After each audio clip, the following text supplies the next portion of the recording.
Silence is not golden. It is a weapon you have been sold.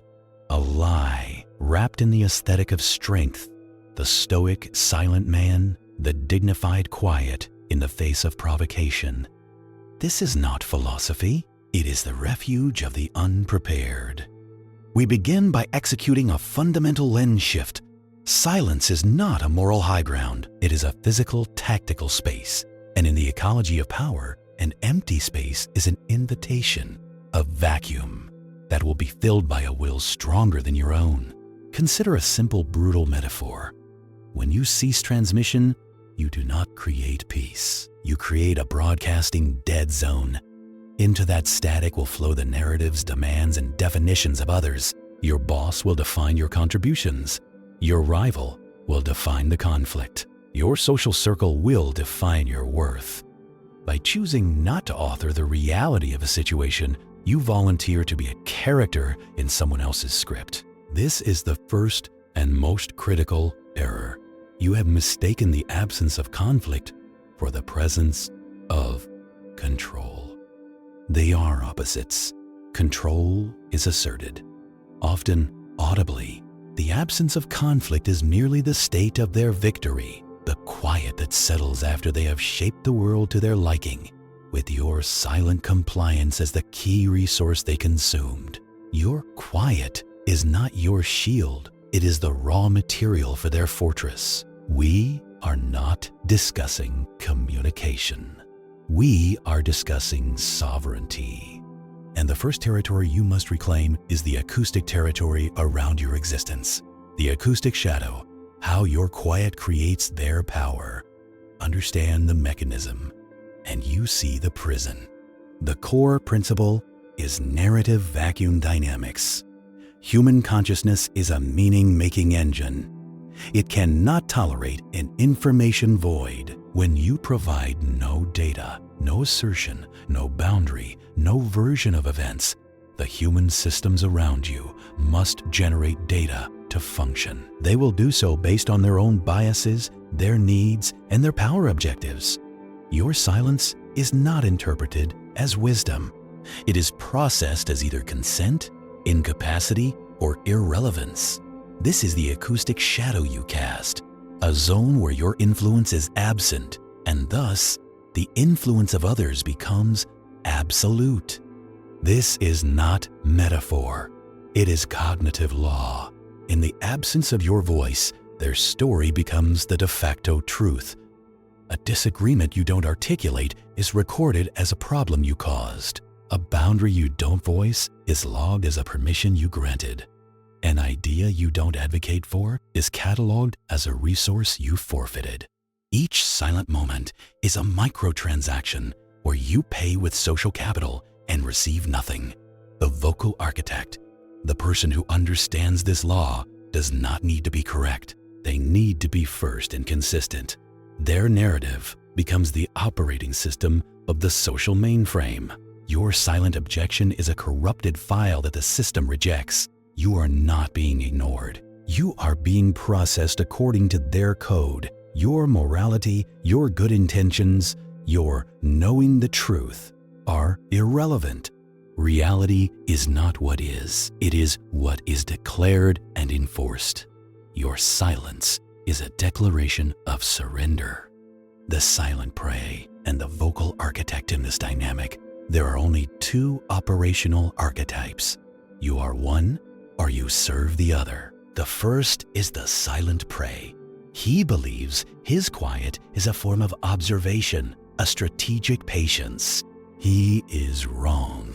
His silence is a physiological stress response, disguised as intellect. He mistakes the freezing of a rabbit in a wolf's gaze for a tactical choice.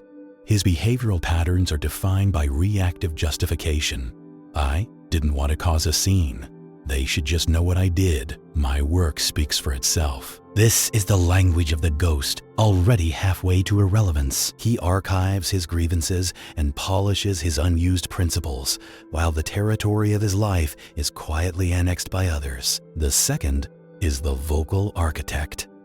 He does not confuse volume with power.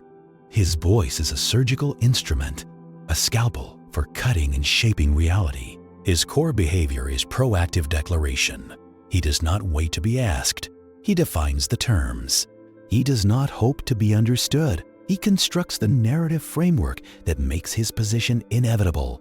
He understands that before any physical resource is claimed, the story of that resource must be controlled. He is first to label an event, to frame a conflict, to set the agenda. The silent prey believes reality is a fixed thing to be navigated. The vocal architect knows reality is a malleable substance, waiting for the strongest narrative to give it form. Your choice is not between being quiet or loud. It is between being the subject of a story or being its author. There is no third option. Historical echoes, how empires are built and enforced. Quiet, this is not a theory. It is the bloody ledger of human history. Examine any power structure, from a royal court to a modern corporation, and you will find the same tool being used, the control of narrative through the enforcement of silence. The courtier who speaks against the king is not debated. He is silenced, his version of reality erased from the record. The corporate whistleblower is not refuted with facts. He is isolated, discredited, and muted, his truth rendered inert by the louder institutional narrative. The conqueror does not merely take land.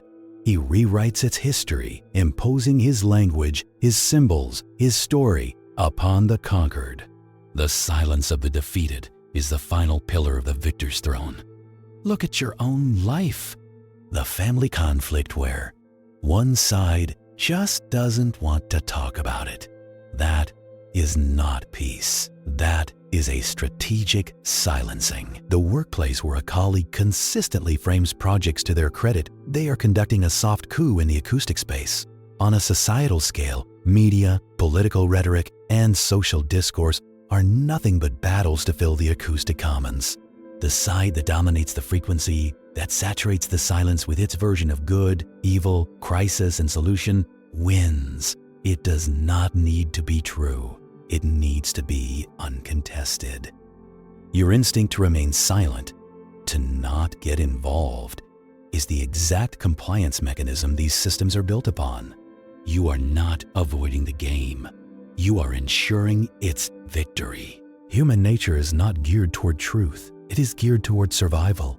And in the social arena, survival belongs to those who control the story. Your noble silence is the oxygen their fire consumes. Controlled frequency, engineering your acoustic presence. The shift begins not with an explosion, but with a calculated transmission. You do not become loud, you become inescapably clear. This is the methodology of controlled frequency. First, you identify the critical acoustic territories, your professional contributions, your personal boundaries, your version of events after a conflict. In these zones, silence is a self-inflicted wound. Your first intervention is proactive framing. Before a meeting concludes, you voice the summary. After a project, you send the analysis. Following a dispute, you are the first to articulate the lesson learned.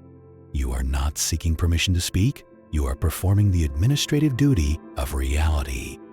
Second, you master targeted vocalization. This is not constant noise, which is the mark of a desperate inferior. This is the surgical strike. It is the single, undeniable sentence that defines a boundary. That formulation does not match my understanding. It is the calm, on-record correction that alters a narrative's trajectory. To clarify the sequence you described, the causation flows in the opposite direction. Your words are few, precise, and heavy. They carry the weight of unassailable fact and unshakable intent. You are no longer filling the silence with nervous energy. You are punctuating it with deliberate architectural statements that others must now work around. You have ceased to be a passive audience member. You have taken control of the microphone not to shout, but to state the rules of the room in a tone that brokers no argument. Killing the ghost, the birth of the sovereign voice. This is the point of fracture. The man who entered this understanding must not leave it. The identity of the silent prey, with its comforting illusions of dignity through suffering, its moral vanity in being above the fray, must be executed.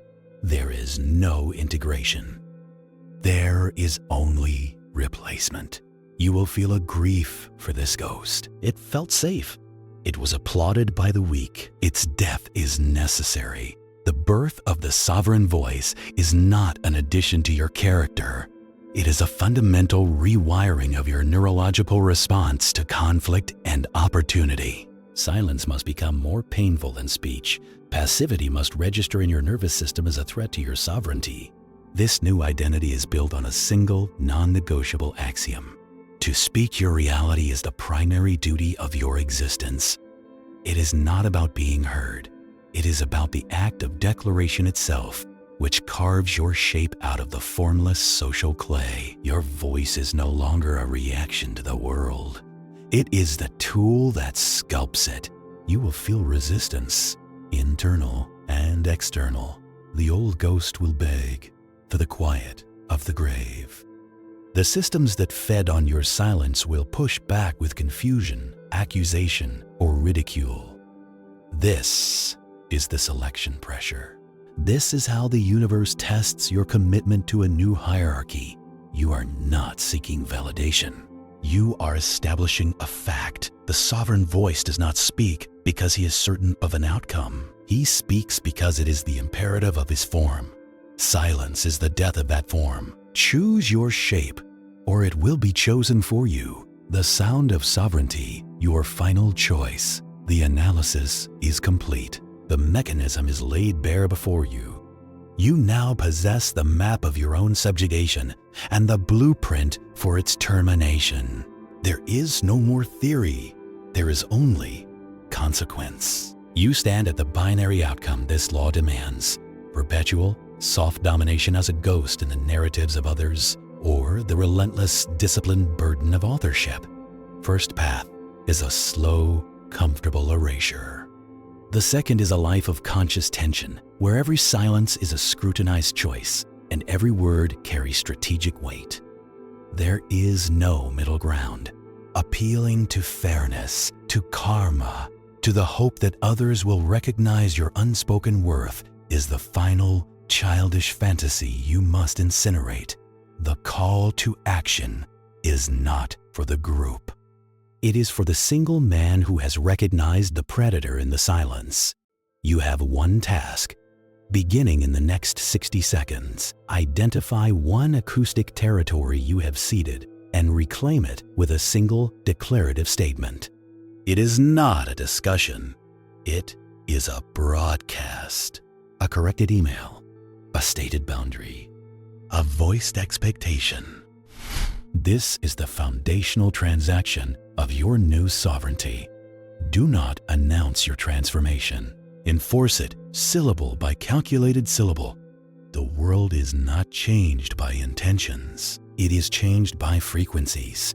You are either the source of the frequency or you are the medium through which another's will is transmitted. Choose your channel. The transmission is waiting. This is the end of the lesson. Go and build your reality. Or return to the quiet and continue to live in mine.